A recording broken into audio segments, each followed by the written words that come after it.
On the morning of June 4, 1942, at precisely 10:20 hours, Commander Minoru Genda stood on the flight deck of the aircraft carrier Akagi, flagship of the Imperial Japanese Navy's First Air Fleet. For the previous 6 months, this carrier strike force had operated without a single tactical defeat across the Pacific and Indian Ocean theaters. Personnel aboard these vessels had participated in the attack on Pearl Harbor on December 7, 1941, conducted operations supporting amphibious landings throughout Southeast Asia and the Central Pacific, and most recently destroyed British naval forces in the Indian Ocean during April 1942. Below the flight deck, aviation ordnance crews were completing preparations to arm aircraft for what was anticipated to be the decisive engagement with the United States Pacific Fleet. The Japanese planners believed they had successfully weathered multiple uncoordinated American counterattacks that morning. Within 5 minutes, this assessment would prove catastrophically incorrect.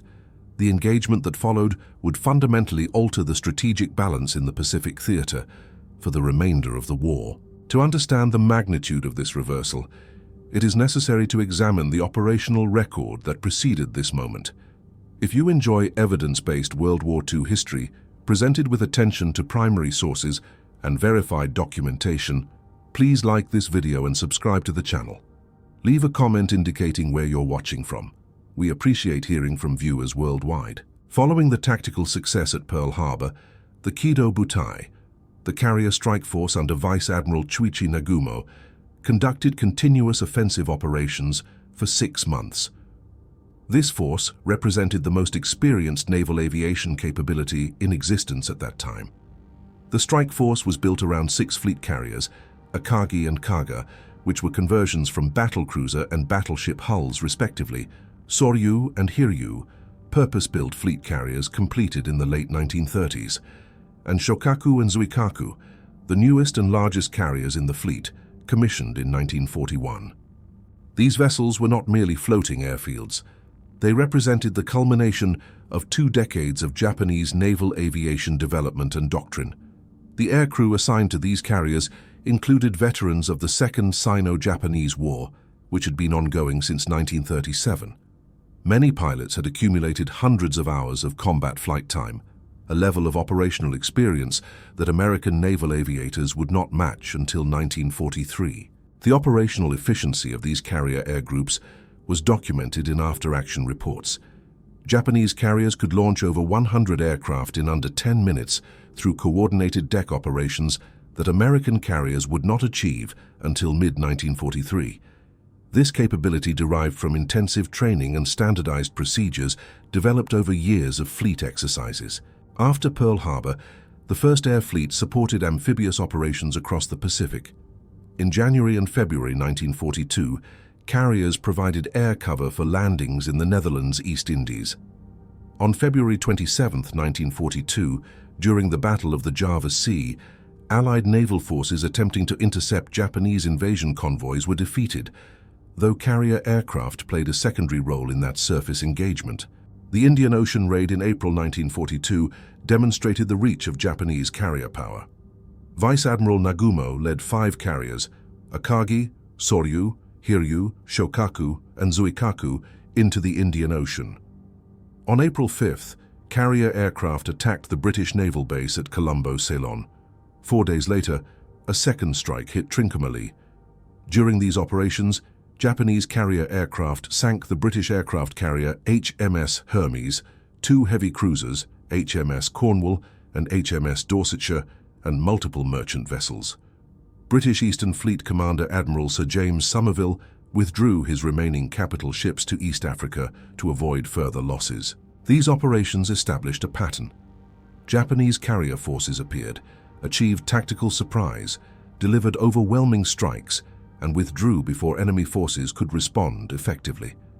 By May 1942, no Allied naval force in the Pacific or Indian Ocean possessed the capability to challenge the Kido Butai in open combat.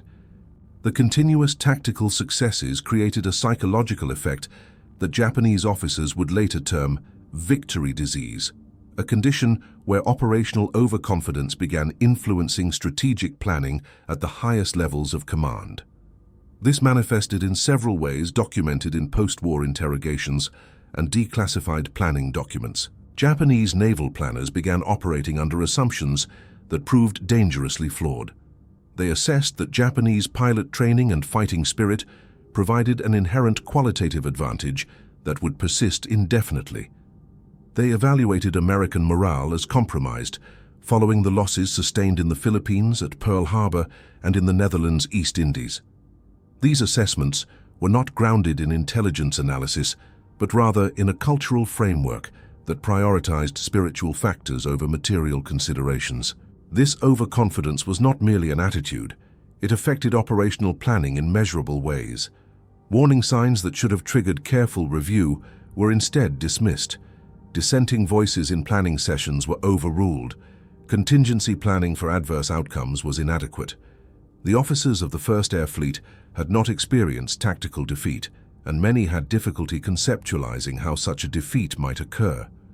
The men serving aboard these carriers, pilots, maintenance personnel, ordnance handlers, and ship's crew, were objectively among the most skilled naval aviation personnel in the world in mid-1942.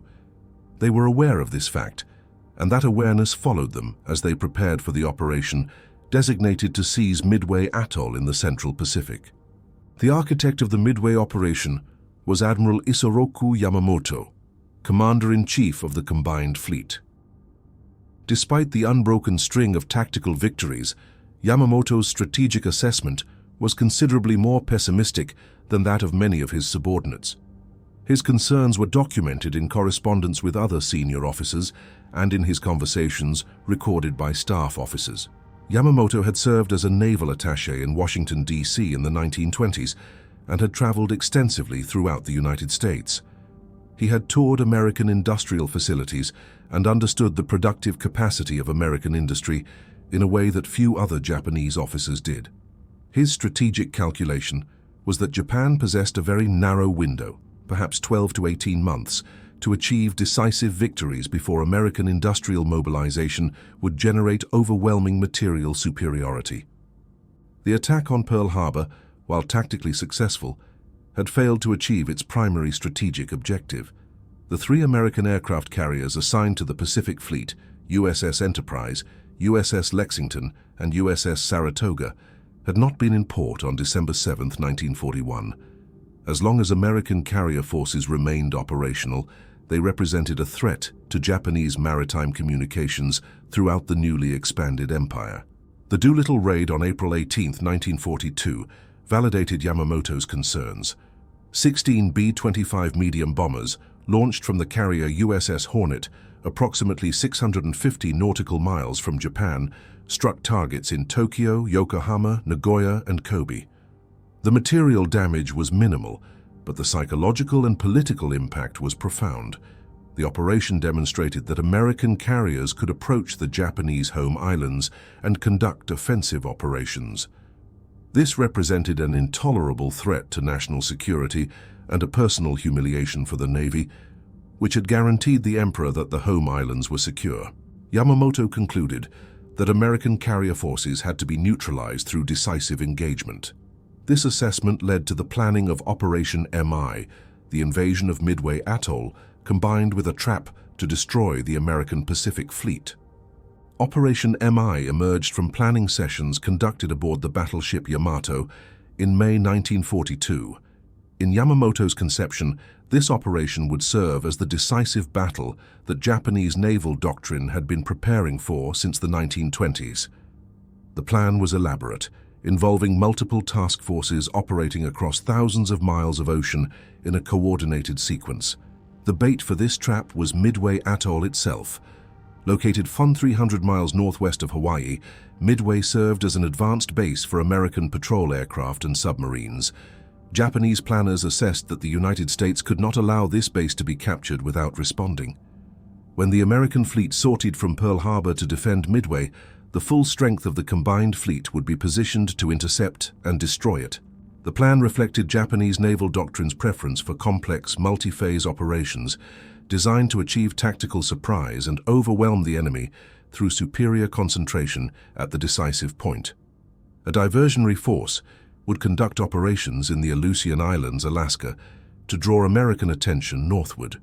The main invasion force would approach Midway from the southwest, carrying approximately 5,000 troops of the Special Naval Landing Forces for the amphibious assault. Vice Admiral Nagumo's First Air Fleet, with 4 carriers, Akagi, Kaga, Soryu, and Hiryu, would advance from the northwest.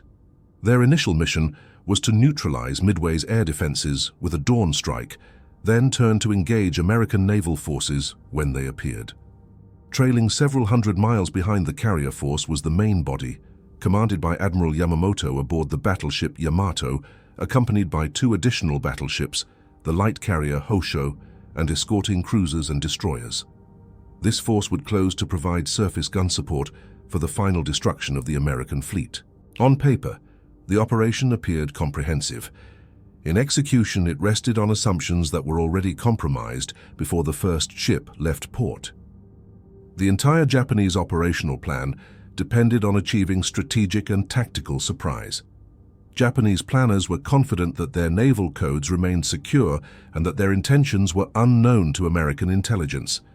This confidence was entirely misplaced, as documented in declassified communications intelligence records. American cryptanalysts based at Station HYPO in Pearl Harbor, under Commander Joseph Rochefort, had been working to break Japanese naval codes since early 1941. By May 1942, they had achieved partial breaks into the primary Japanese Naval Operational Code, designated JN-25 by American intelligence. While they could not read all traffic, they could decrypt enough to discern operational patterns and identify key geographic designators. In late May 1942, intercepted Japanese messages indicated a major operation was being planned against a target designated AF in Japanese communications. Analysis of message traffic patterns suggested this was a location in the Central Pacific, but the specific identity of AF was uncertain. Commander Rochefort developed a stratagem to confirm the target's identity. He arranged for the garrison on Midway to transmit a message in plain language reporting a water distillation plant malfunction. Within 24 hours, Japanese radio intelligence repeated this information, noting that AF was experiencing water supply difficulties. This confirmed that AF was Midway Atoll. Further analysis of intercepted traffic revealed the approximate timing of the operation, the composition of Japanese forces, and the general plan of attack. This intelligence breakthrough provided Admiral Chester Nimitz, Commander-in-Chief of the Pacific Fleet, with information of incalculable value. While the Japanese fleet prepared to sail in radio silence, believing their movements were undetected, Nimitz was already positioning his own carriers to spring a counter-ambush. The Americans would be waiting. While American intelligence achieved a significant breakthrough, Japanese intelligence was suffering from multiple critical failures, as documented in post-war interrogations and operational records. Their planned reconnaissance flight over Pearl Harbor, designated Operation K, was scheduled for late May to confirm the location and status of American carriers. This mission required refueling from submarines at French frigate shoals, approximately 500 miles northwest of Hawaii. However, American forces had stationed ships at French frigate shoals, making the refueling operation impossible. The reconnaissance was cancelled. This meant Japanese planners would sail toward Midway without current intelligence on American carrier locations. A second intelligence measure also failed. Japanese submarines were deployed in a picket line between Hawaii and Midway to detect American carriers as they sortied from Pearl Harbor. However, these submarines were positioned too late. American carriers had already departed Pearl Harbor and passed through the designated patrol area before the submarines arrived on station. The Japanese submarine screen detected nothing. As a result, Admiral Yamamoto and Vice Admiral Nagumo sailed toward Midway, operating under the assumption that American carriers were still in port at Pearl Harbor and would not be in the operational area when the attack on Midway commenced. This assumption was catastrophically incorrect. Japanese intelligence also drastically underestimated American damage control and repair capabilities. Following the Battle of the Coral Sea on May 7–8, 1942, Japanese pilots reported hitting 2 American carriers. They believed they had sunk one and severely damaged another. In reality, USS Lexington had been lost, but USS Yorktown, though damaged, had limped back to Pearl Harbor. American repair crews at Pearl Harbor Navy Yard performed what was described as miraculous work. Engineers estimated Yorktown required 3 months of yard time to return to operational status. Admiral Nimitz ordered the repairs completed in 3 days. Working around the clock, yard workers welded steel plates over bomb-damaged flight deck sections, patched hull damage, and restored essential systems. Yorktown departed Pearl Harbor on May 30th and was at sea heading toward Midway when Japanese forces approached. The Japanese expected to face 2 American carriers, Enterprise and Hornet. In reality, they would face 3. Perhaps the most revealing indication of the flawed planning process occurred during pre-operation war games conducted aboard the battleship Yamato. These exercises were intended to test the operation plan and identify potential vulnerabilities. Instead, they revealed how victory disease had compromised objective analysis. According to accounts recorded by staff officers present at these war games, during one simulation, the officer assigned to play the American commander launched a carrier airstrike against the Japanese carriers while they were conducting operations against Midway. The umpires, using standard adjudication procedures, ruled that this attack had succeeded in rendering 2 of Nagumo's 4 carriers inoperable. Rear Admiral Matome Ugaki, serving as chief umpire, overruled this outcome. He ordered the 2 carriers restored to operational status, judging that such a successful American attack was improbable. The war game continued with this altered result. The flaws in the operational plan, specifically the vulnerability of the carriers during the Midway strike, were identified by the simulation but then dismissed as unlikely. This incident, documented in post-war interrogations, illustrates how institutional bias prevented honest assessment of operational risks. The assumption of Japanese superiority was so deeply embedded that even when wargaming revealed vulnerabilities, those vulnerabilities were dismissed rather than addressed. The Japanese fleet sailed toward Midway with a complex plan built on compromised intelligence, faulty assumptions, and inadequate contingency planning. The Americans, meanwhile, knew they were coming. At 04:30 hours on June 4, 1942, the flight decks of the 4 Japanese carriers became scenes of precisely coordinated action. In a demonstration of operational efficiency that American carriers would not match for another year, 108 aircraft were launched in 7 minutes. The strike group comprised 36 Nakajima B-5N, Kate torpedo bombers, configured for level bombing with 800-kilogram bombs, 36 Aichi D-3A Val dive bombers, and 36 Mitsubishi A-6M-0 fighters for escort. The mission commander was Lieutenant Joichi Tomonaga, an experienced aviator leading the Kate torpedo bombers from carrier Hiryu. The strike group's objective was to suppress Midway's air defenses and neutralize its aircraft to clear the way for the amphibious landing scheduled for the following day. Admiral Nagumo retained half his available aircraft aboard the carriers as a reserve strike force. These aircraft, approximately 93 planes on the 4 carriers, were armed with torpedoes and armor-piercing bombs configured for attacking warships. This reserve existed specifically to respond to any American naval forces that might appear. Japanese doctrine emphasized maintaining a reserve for the decisive engagement with enemy carriers, which was considered the primary mission of the carrier force. As the Midway strike group flew south toward the atoll, radar operators on Midway detected the incoming formation at approximately 05:30 hours, when the Japanese aircraft were 93 miles out. This provided sufficient warning for American forces on Midway to launch their own aircraft and prepare defenses. The American garrison on Midway Atoll consisted of approximately 3,000 military personnel. Air assets included Marine Fighter Squadron VMF-221 with 25 fighters, a mix of obsolete Brewster F-2A Buffalo and newer Grumman F-4F Wildcat aircraft, and Marine Scout Bombing Squadron VMSB-241, with 19 Douglas SBD Dauntless and 11 Vought SB-2U Vindicator dive bombers. Additionally, Army Air Force B-17 Flying Fortress bombers and Navy PBY Catalina patrol aircraft operated from Midway. When radar detected the incoming Japanese strike, all aircraft were launched to avoid destruction on the ground. The Marine fighters climbed to intercept the Japanese formation. The engagement that followed demonstrated the qualitative gap between the forces. The Marine pilots, many with limited combat experience, faced veteran Japanese aviators flying superior aircraft. The Brewster Buffalo, in particular, was outmatched by the Mitsubishi Zero in speed, climb rate, and maneuverability. Of the 25 Marine fighters that engaged the Japanese strike force, 15 were shot down and 7 more were damaged.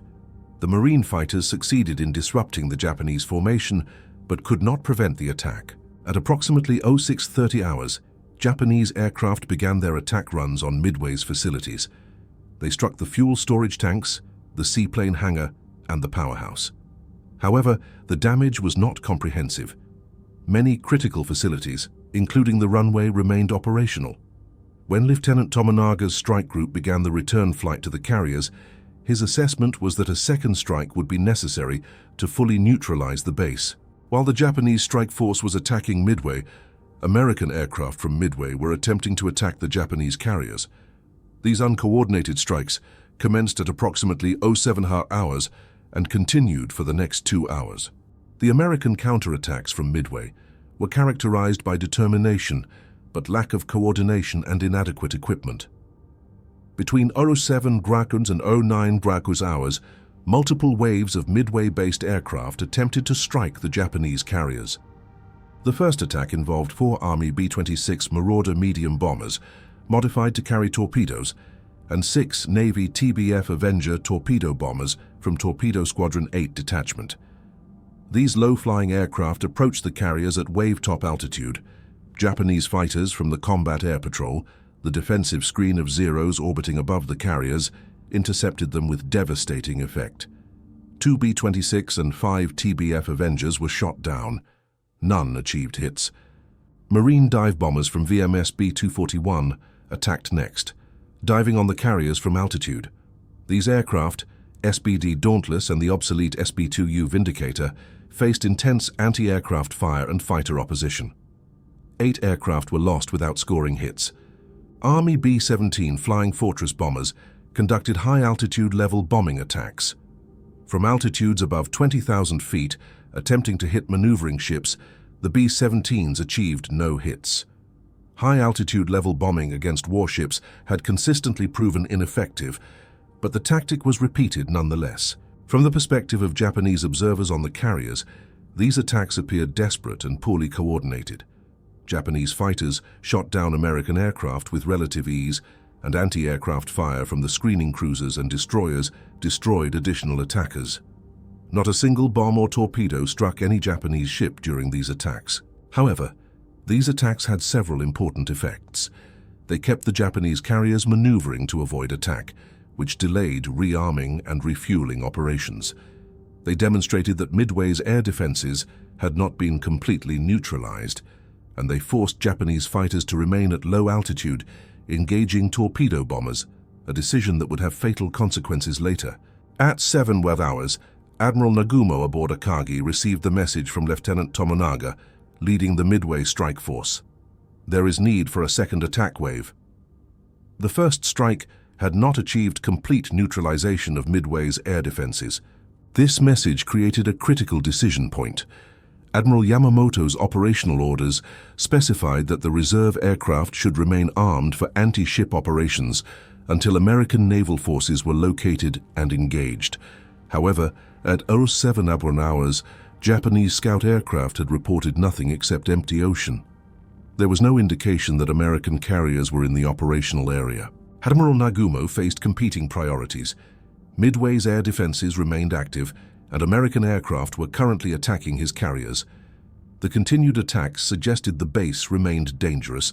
Meanwhile, the scouts reported no American naval forces. The logical conclusion appeared to be that the Americans were not coming, that intelligence estimates had been correct, and that American carriers remained in Pearl Harbor. At 07:15 hours, Admiral Nagumo issued the order to rearm the reserve aircraft. The torpedoes and armor-piercing bombs were to be replaced with land attack bombs for a second strike against Midway. This decision was not irrational, given the information Nagumo possessed at that moment. It reflected standard tactical doctrine: neutralize the known threat before addressing hypothetical ones. However, it initiated a sequence of events that would place the carriers in maximum vulnerability at the worst possible moment. The rearming process was labor-intensive. Each torpedo weighed approximately 100 to 800 pounds and required multiple handlers with specialized equipment to remove and replace. The process of removing anti-ship ordnance and replacing it with land attack bombs would require 60 to 90 minutes under optimal conditions. Meanwhile, the hangars filled with aircraft, ordnance, and fuel lines, a configuration that maximized fire hazard. At 28 hours, the situation changed dramatically. A scout aircraft launched from the heavy cruiser Tone transmitted a message. Sight what appears to be 10 enemy surface ships in position bearing 010 degrees, distance 240 miles from Midway, course 150 degrees, speed over 20 knots. This message created shock on Akagi's bridge. The presence of American ships in that position was completely unexpected. Admiral Nagumo immediately transmitted a response: ascertain ship types and maintain contact. At 07:45 hours, Nagumo issued new orders. Prepare to carry out attacks on enemy fleet units. Leave torpedoes on those attack planes which have not yet been changed to bombs. This created chaos in the hangar decks. Some aircraft had already been rearmed with land attack bombs. These would need to be changed back to anti-ship ordnance. Other aircraft still had torpedoes. The ordnance crews were now working in both directions simultaneously, some removing land attack bombs to replace torpedoes, others still removing torpedoes that hadn't yet been replaced. The critical question remained unanswered: what types of ships had been spotted? If these were cruisers and destroyers, they could wait. If a carrier was present, the situation was urgent. At 8:09 hours, the scout plane transmitted: enemy ships are 5 cruisers and 5 destroyers. This was less threatening. Cruisers and destroyers, while dangerous, were not the primary concern. The immediate threat remained Midway's air defenses and the returning strike force, which would need to land soon. Then at 08:20 hours, the scout plane transmitted a correction: enemy force accompanied by what appears to be a carrier. This message fundamentally changed the tactical situation. The hunters had become the hunted. An American carrier was present, within strike range, and undoubtedly preparing to launch its own attack. The confirmation of an American carrier force created an acute tactical problem for Admiral Nagumo. Rear Admiral Tamon Yamaguchi, commanding Carrier Division 2 aboard Hiryu, immediately signaled his recommendation: launch an immediate attack with whatever forces were currently available. Yamaguchi's reasoning was sound from an aggressive tactical standpoint. The American carrier represented the primary threat. Any delay allowed the Americans to strike first. Even a partial strike force might achieve surprise and inflict damage. However, Nagumo faced significant complications. Japanese naval doctrine emphasized fully coordinated strikes with adequate fighter escort. The doctrine had been developed based on extensive wargaming and combat experience. Launching a hastily assembled strike with inadequate fighter cover violated this doctrine and would expose the strike aircraft to heavy losses. Additionally, the first strike force from Midway was returning. Those aircraft were low on fuel and needed to land immediately. Japanese carriers could not simultaneously launch and recover aircraft. The flight deck could be used for one operation or the other, but not both. Nagumo's options were: first, launch an immediate attack with whatever aircraft were currently available, properly armed and could be prepared quickly. This would likely be a partial strike, without adequate fighter escort or coordination. Second, recover the returning Midway strike force, reorganize all available aircraft and launch a fully coordinated strike with proper fighter escort, but accept the risk that the American carrier would strike first during this preparation time. At 08:30 hours, Admiral Nagumo made his decision. He would recover the returning aircraft first, then organize a full coordinated strike. This decision aligned with Japanese doctrine and training. It was the correct decision according to established procedures. It was also a fatal decision. While the Japanese carriers were recovering aircraft and preparing for their own strike, American carrier aircraft were approaching. 3 torpedo squadrons from the American carriers Enterprise, Hornet, and Yorktown had located the Japanese carriers and were beginning their attacks. Torpedo Squadron 8, VT-8, from USS Hornet, flying obsolete Douglas TBD Devastator torpedo bombers, approached first. The TBD Devastator was slow, maximum speed 260 mph, and had to fly straight and level during the final attack run to drop its torpedo accurately. These characteristics made it extremely vulnerable. VT-8, commanded by Lieutenant Commander John Waldron, pressed home their attack without fighter escort. Japanese Zero fighters from the Combat Air Patrol intercepted them. Of 15 aircraft in VT-8, 14 were shot down. Only Ensign George Gay survived, floating in the ocean and witnessing the subsequent events. Torpedo Squadron 6, VT-6, from Enterprise attacked next, followed by Torpedo Squadron 3, VT-3, from Yorktown. The result was similar. Of 14 VT-6 aircraft, 10 were shot down. Of 12 VT-3 aircraft, 10 were lost. The American torpedo attacks were catastrophic failures in immediate tactical terms. Of 41 torpedo bombers launched, 35 were shot down. Not a single torpedo struck a Japanese ship. The attacks appeared to validate Japanese assessments of American pilot skill and equipment quality. However, these attacks had crucial effects on the subsequent battle. The torpedo bombers attacked at low altitude, approaching at wave-top level. Japanese fighters from the Combat Air Patrol engaged them at low altitude, focusing their attention downward. Additionally, the carriers maneuvered aggressively to avoid the torpedoes, which disrupted their preparation for launching their own strike. By 10:20 hours, as the last torpedo attacks were being driven off, the Japanese carriers were beginning their final preparations to launch. The flight decks were spotted with aircraft, engines warming up, ready to take off. The Combat Air Patrol fighters, having engaged torpedo bombers for the past hour, were at low altitude and low on ammunition and fuel. The Japanese had weathered the storm. Now it was their turn to attack. They had approximately 4 minutes left.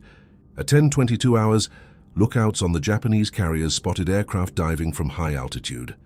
These were Douglas SBD Dauntless dive bombers from Enterprise and Yorktown. The SBD Dauntless approached from approximately 19,000 feet altitude. The aircraft dove at steep angles, approaching 70 degrees, accelerating to speeds exceeding 250 knots. From the target's perspective, the dive bomber appeared as a small, difficult-to-track object coming nearly straight down. The brief time between visual detection and bomb release, often less than 30 seconds, provided almost no opportunity for evasive maneuvering. Enterprise's Bombing Squadron 6, VB-6, and Scouting Squadron 6, VSE-6, totaling 37 aircraft, targeted carriers Kaga and Akagi. Yorktown's Bombing Squadron 3, VB-3, with 17 aircraft, targeted Soryu. The timing was nearly perfect. The Japanese Combat Air Patrol fighters were at low altitude, out of position to intercept high-altitude dive bombers. The carriers were in the process of launching aircraft, their decks crowded with fully fueled and armed aircraft, unable to maneuver aggressively. The hangar decks below were filled with additional aircraft, ordnance, and fuel. The carrier Kaga, converted from a battleship hull in the 1920s, was struck by at least 4 bombs in rapid succession. The exact number is debated in historical accounts, with estimates ranging from 4 to 6 direct hits. 1 bomb struck near the bridge, resulting in casualties among command personnel, including the ship's captain. However, the fatal damage occurred below decks. At least one 1,000-pound bomb penetrated to the upper hangar deck, which contained fully fueled and armed aircraft being prepared for launch. The subsequent detonations created a chain reaction. Aviation gasoline ignited, creating intense fires that spread rapidly through the hangar spaces. Ordnance began cooking off, bombs and torpedoes detonating from heat exposure. The fire control systems were damaged, preventing effective firefighting response. Within 20 minutes of the initial hits, fires were out of control. By 10:45 hours, Kaga was dead in the water, burning furiously. The crew attempted damage control, but the fires could not be contained. At 16:38 hours, approximately 6 hours after the initial attack, the carrier was abandoned. Kaga sank at approximately 19:25 hours on June 4th. Casualties on Kaga were severe. Of approximately 1,580 crew members, 811 were killed or missing. Carrier Soryu, a purpose-built fleet carrier completed in 1937, was struck by three 1,000-pound bombs from Yorktown's VB-3 in quick succession. The attack occurred at approximately the same time as the strikes on Kaga and Akagi. Similar to Kaga, at least one bomb penetrated to the hangar deck where armed and fueled aircraft were positioned. The resulting fires spread rapidly. Soryu's damage control systems were unable to contain the flames. Captain Ryusaku Yamamoto, commanding Soryu, initially refused to abandon ship and was last seen on the bridge surrounded by flames. He was declared killed in action. The crew abandoned ship at approximately 10:45 hours. Soryu remained afloat, burning, until 1913 hours on June 4th when she sank. Of approximately 2,100 crew members, 711 were killed or missing. The flagship Akagi, a converted battlecruiser that had served as Admiral Nagumo's flagship since the Pearl Harbor operation, was struck by one bomb, possibly two, accounts differ, at approximately 10:26 hours. Despite fewer direct hits than Kaga or Soryu, the damage was catastrophic. One bomb struck the midship elevator and penetrated to the upper hangar deck. The location was critical. The bomb detonated among the Type 91 aerial torpedoes that had been removed during the rearming operations and were temporarily stored on the hangar deck while land attack bombs were being installed. The detonation of multiple torpedoes created massive secondary explosions. The hangar deck became an inferno.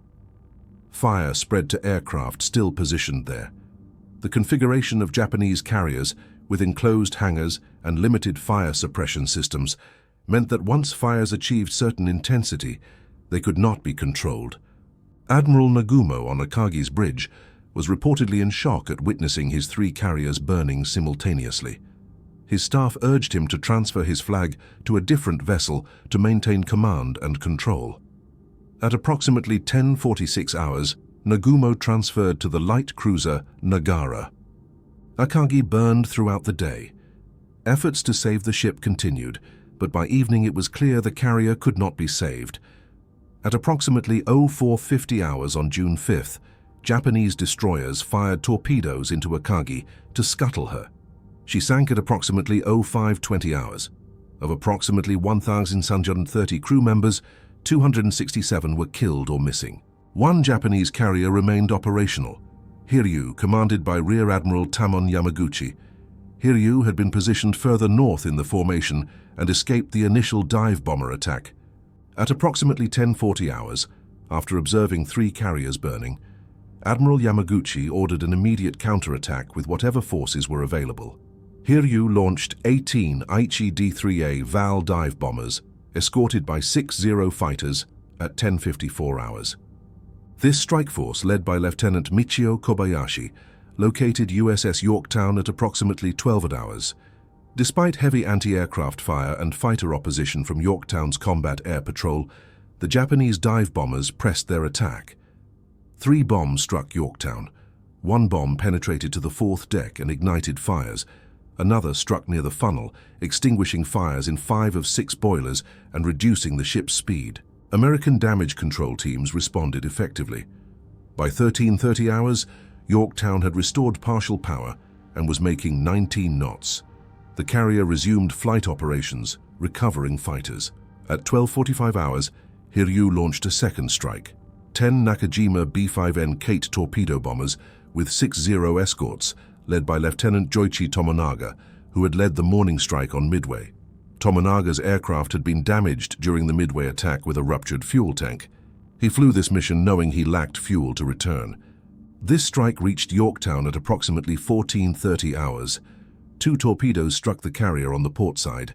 The hits caused severe flooding, jammed the rudder and knocked out all power. Yorktown took on a heavy list. At 15 hours, fearing the ship might capsize, the captain ordered abandon ship. The Japanese pilots reported sinking 2 American carriers. They believed their 2 strikes had hit different ships. In reality, both attacks had hit Yorktown.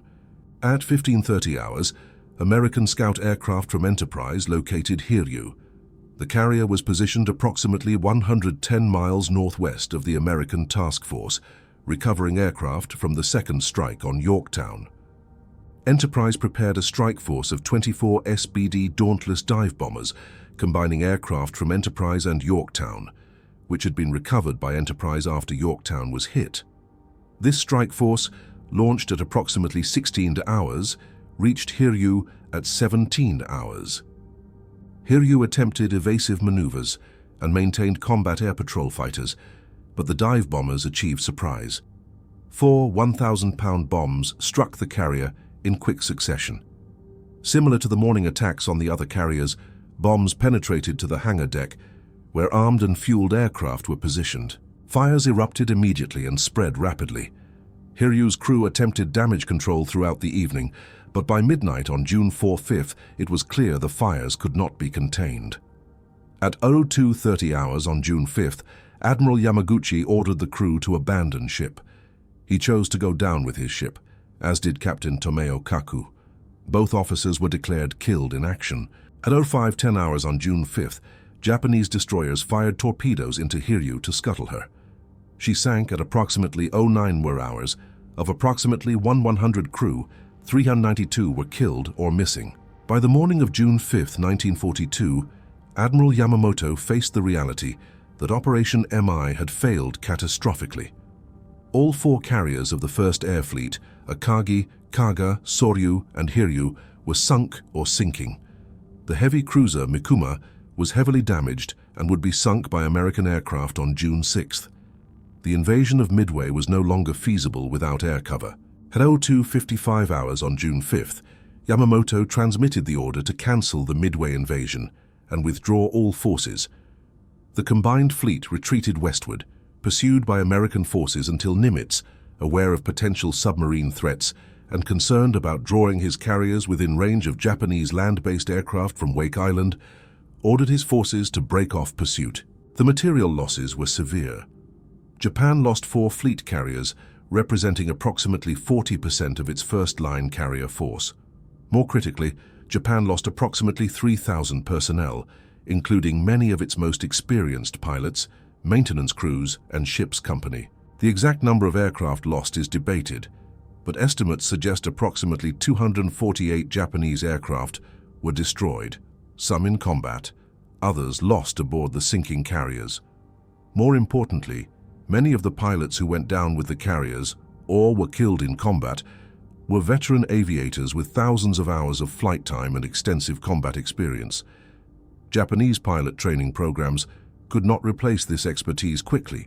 American losses were 1 fleet carrier, USS Yorktown, which had been torpedoed by a Japanese submarine on June 6th while under tow and sank on June 7th. 1 destroyer, 145 aircraft, and approximately 307 personnel killed. From a material perspective, this was an exchange ratio heavily favorable to the United States. From a strategic perspective, the outcome was even more significant. The defeat at Midway was so unexpected and so total that the Japanese government implemented extraordinary security measures to conceal the extent of the losses, as documented in declassified records and post-war testimony. The Japanese public was informed that Midway had been a victory. Official communiques announced successful operations in the Central Pacific. The loss of 4 fleet carriers was not disclosed. Survivors returning to Japan were brought back under strict security. They were quarantined at naval facilities and forbidden from communicating details of the battle to anyone, including their own families. To maintain the fiction that the carriers remained operational, they were kept on official Navy rosters for months after their loss. This deception was maintained even within the military bureaucracy. Many middle-level staff officers were not informed of the true outcome. This culture of denial had serious operational consequences. The Imperial Japanese Navy did not conduct thorough analysis of the failures at Midway. The intelligence breakdowns, doctrinal weaknesses, inadequate damage control procedures, and flawed operational planning were not systematically examined and corrected, because doing so would require acknowledging the scale of the defeat. The practice of storing fully armed and fueled aircraft in enclosed hangars, a design feature that contributed directly to the catastrophic fires on all 4 carriers, was not immediately modified in surviving carriers. Damage control training and equipment remained inadequate. The assumption that Japanese fighting spirit would overcome material disadvantages persisted. The Battle of Midway was the strategic turning point of the Pacific War. While Japan would continue offensive operations for several more months and would win tactical victories, Japan never again possessed the capability to conduct major carrier-based offensive operations. Prior to Midway, Japan held the strategic initiative. The combined fleet could choose when and where to attack, and Allied forces were largely reactive. After Midway, this dynamic reversed. The United States possessed sufficient carrier strength to begin offensive operations. On August 7, 1942, just 2 months after Midway, United States Marines landed on Guadalcanal in the Solomon Islands, initiating the first major American offensive in the Pacific. The subsequent campaign for Guadalcanal lasted until February 1943 and developed into a brutal war of attrition, precisely the type of extended conflict that Yamamoto had sought to avoid through decisive early victories. Japan's carrier force never recovered to pre-Midway strength. While new carriers were constructed and existing carriers were brought back from repair and refit, the loss of experienced pilots created a gap that Japanese training programs could not fill. By 1943, American naval aviation had achieved qualitative parity.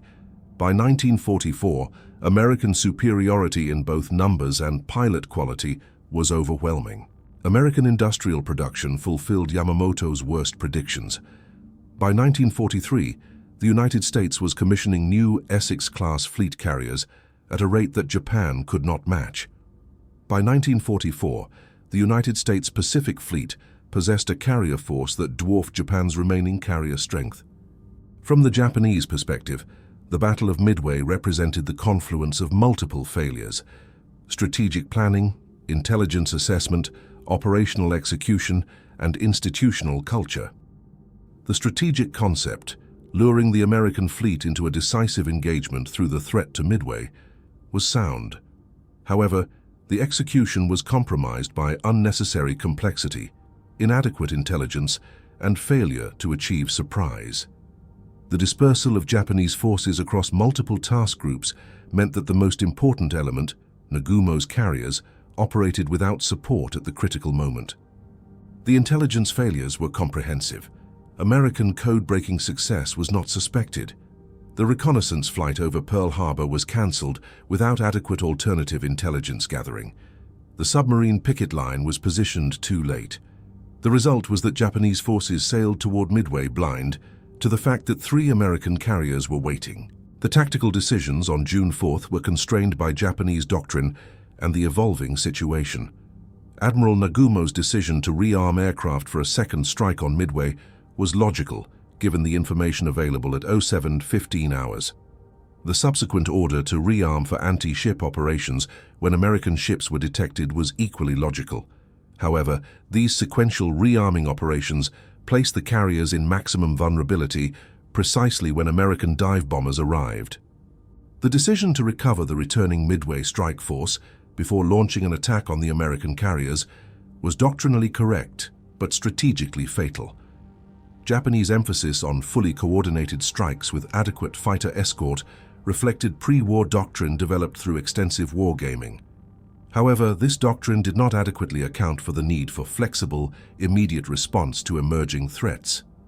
The Battle of Midway remains one of the most analyzed naval engagements in military history. From the Japanese perspective, it serves as a case study in how operational excellence and tactical proficiency can be negated by strategic failures, intelligence blindness, and institutional overconfidence. The men who fought at Midway on both sides displayed courage and professional competence. The Japanese pilots who flew against Midway in the morning, the torpedo bomber crews who pressed home hopeless attacks against overwhelming defenses, and the dive bomber pilots who struck the carriers in the afternoon were executing their missions according to their training and orders. The outcome was determined not by courage or fighting spirit, but by intelligence, timing, and the institutional failures that prevented Japanese planners from recognizing and addressing vulnerabilities in their operational approach. For the United States, Midway demonstrated that Japan was not invincible, that American forces could compete effectively with Japanese forces, and that intelligence and operational planning could offset initial material disadvantages. For Japan, Midway marked the end of the period of offensive expansion and the beginning of a defensive war of attrition that Japanese strategic planning had sought to avoid. The path from Midway led through Guadalcanal, the Central Pacific Island campaigns, the Philippines, Iwo Jima, and Okinawa, each engagement progressively weakening Japanese defensive capabilities until the war's end in August 1945. The Battle of Midway was not predetermined. Multiple decision points existed, where different choices might have produced different outcomes.